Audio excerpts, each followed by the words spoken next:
अच्छा, जरा अपने आसपास देखिए। वो हवा जिसमें हम सांस लेते हैं, वो पानी जो हम पीते हैं, अरे हम खुद भी।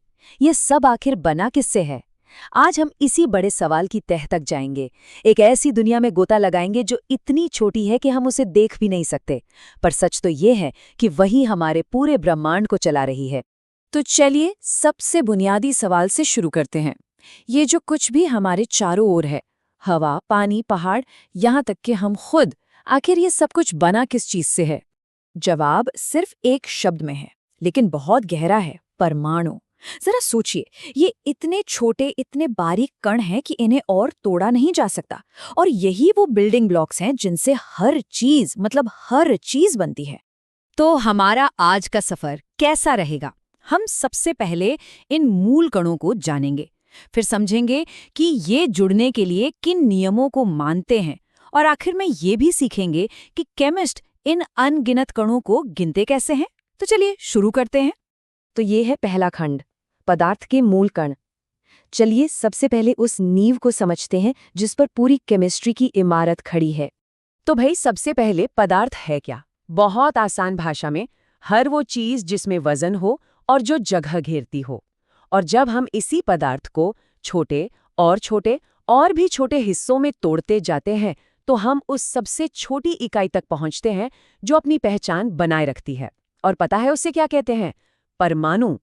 ठीक है, तो ये तो मान लिया कि दुनिया परमाणुओं से बनी है, पर ये परमाणु आपस में जुड़कर पानी, हवा और ये सब कुछ बनाते कैसे हैं?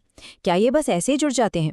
जी नहीं, इसके पीछे कुछ बहुत ही पक्के नियम काम करते हैं। पहला नियम लैवोजियर ने दिया, और ये बहुत ही सीधा सा है। सोचिए, जब लकड़ी जलती है तो वो गायब नहीं हो जाती, वो तो बस राख, धुएं और गैस में बदल जाती है। कहने का मतलब है पदार्थ को ना तो बनाया जा सकता है, न मिटाया, बस उसका रूप बदला जा सकता है। और यही तो इस नियम की खूबसूरती है। ये बिल्कुल एक तराजू जैसा है। जितना वजन एक तरफ होगा, ठीक उतना ही वजन दूसरी तरफ मिलेगा। 1 ग्राम भी इधर उधर नहीं होगा, कुछ भी जादू से गायब नहीं होता। अब ये जो दूसरा नियम है जिसे प्राउस्ट ने दिया, ये कहता है कि कोई भी कंपाउंड एक तरह से एक पक्की रेसिपी की तरह होता है। आप यूं ही कुछ भी किसी भी मात्रा में नहीं मिला सकते। इसका सबसे बढ़िया उदाहरण है पानी। पानी चाहे नदी का हो, समुद्र का या फिर बारिश का, उसमें हाइड्रोजन और ऑक्सीजन के वजन का अनुपात हमेशा हमेशा 1 और 8 का ही रहेगा। ये कभी नहीं बदलता। और ये कहानी सिर्फ पानी की नहीं है। जैसा यहाँ दिख रहा है, अमोनिया की भी अपनी एक फिक्स्ड रेसिपी है।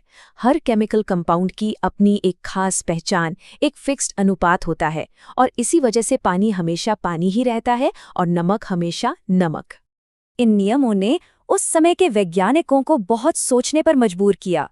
और फिर आए जॉन डाल्टन, जिन्होंने इन सभी बातों को समझाने के लिए पहली बार एक साइंटिफिक एटॉमिक थ्योरी दी। तो डाल्टन ने क्या किया?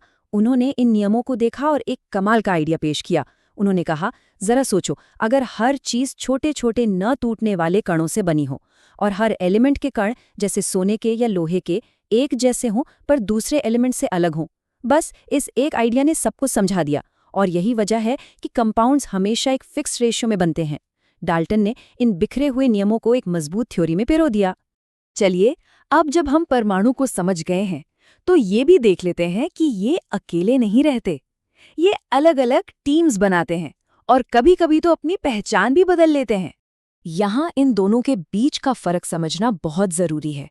ऑक्सीजन का एक कण एक परमाणु है, लेकिन जब ऑक्सीजन के 2 परमाणु जुड़ जाते हैं तो वे ऑक्सीजन का एक अणु यानी मॉलिक्यूल बनाते हैं, जिसे हम सांस लेते हैं।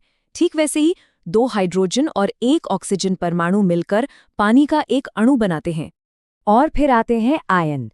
सोचिए, एक परमाणु आमतौर पर न्यूट्रल होता है, मतलब उस पर कोई चार्ज नहीं होता। लेकिन कभी-कभी वो एक इलेक्ट्रॉन खो देता है या किसी से उधार ले लेता है। जैसे ही ऐसा होता है, उसका बैलेंस बिगड़ जाता है और उस पर एक चार्ज आ जाता है। बस इसी चार्ज वाले परमाणु को हम आयन कहते हैं। अगर इलेक्ट्रॉन देता है तो पॉजिटिव और लेता है तो नेगेटिव। सिंपल। अब जब हम इन बिल्डिंग ब्लॉक्स को समझ चुके हैं, तो चलिए देखते हैं कि केमिस्ट्री की भाषा यानी केमिकल फॉर्मूला कैसे लिखा जाता है। देखिए, ये एक बहुत ही सिस्टमैटिक तरीका है। हम एलिमेंट्स के सिंबल और उनकी वैलेंसी यानी जुड़ने की क्षमता को लेते हैं, उन्हें क्रिस क्रॉस करते हैं और बस हमें कंपाउंड का सटीक फॉर्मूला मिल जाता है।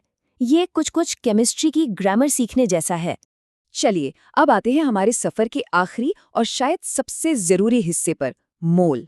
परमाणु इतने ज्यादा छोटे होते हैं कि उन्हें एक एक करके गिनना तो नामुमकिन है। तो फिर केमिस्ट उन्हें गिनते कैसे हैं? इसका जवाब है मोल। देखिए, जैसे 1 दर्जन का मतलब हमेशा 12 होता है, चाहे वो केले हों या अंडे, ठीक वैसे ही 1 मोल का मतलब भी हमेशा एक बहुत बहुत बड़ी संख्या होता है। ये केमिस्ट लोगों का दर्जन है। और वो संख्या क्या है?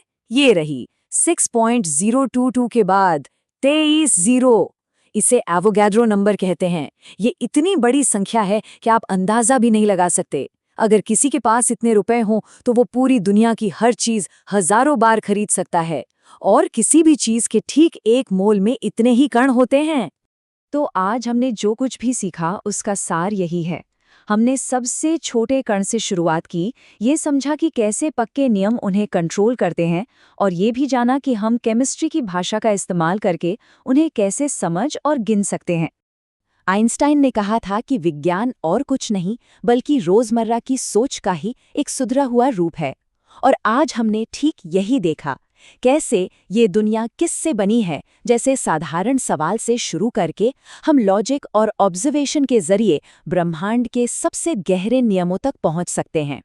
तो मैं आप सबको एक सवाल के साथ छोड़कर जा रहा हूं। अगली बार जब पानी की एक बूंद देखें तो बस ये याद रखें कि उसमें खरबों परमाणु हैं, और हर एक परमाणु उन्हीं सरल नियमों का पालन कर रहा है जिनके बारे में हमने आज बात की।